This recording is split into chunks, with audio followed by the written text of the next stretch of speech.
33واں national games کے مشر سندھ سے آج بلوچستان پہنچ گیا۔ بلوچستان حکومت کی جانب سے شہید Babu Nauroz complex Pakistan sports board کے عالمی تقریب منعقد ہوئی، جس میں مشیر sports Abdul Khaliq Hazara, secretary sports Ahmed Raza Khan, D G sports Durra Baloch, Olympics Balochistan کے صدر Muhammad Afzal, secretary Sher Muhammad Tareen, youth affair کے ڈائریکٹر محمد افضل سلیری بھی موجود تھے۔ اس باوقار ایونٹ کا اہتمام اسپورٹس بورڈ کے اسسٹنٹ ڈائریکٹر محمد آصف لانگو نے کیا تھا۔ تقریب میں دیگر آفیشنل کے ساتھ ساتھ اسپورٹس سے وابستہ کئی گرلز بوائز موجود تھے۔ تقریب میں مشیر sports Abdul Khaliq Hazara, secretary sports Ahmed Raza Khan نے خطاب کیا۔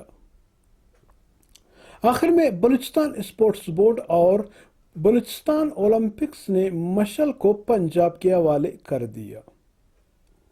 اس پیکج کو مکمل اور ایچ ڈی کوالٹی میں دیکھنے کے لیے سرچ کریں یوٹیوب پر تھول ٹی وی۔ کیمرہ ٹیم کے ساتھ خلیل ساجن، تھول ٹی وی، کوئٹہ، بلوچستان۔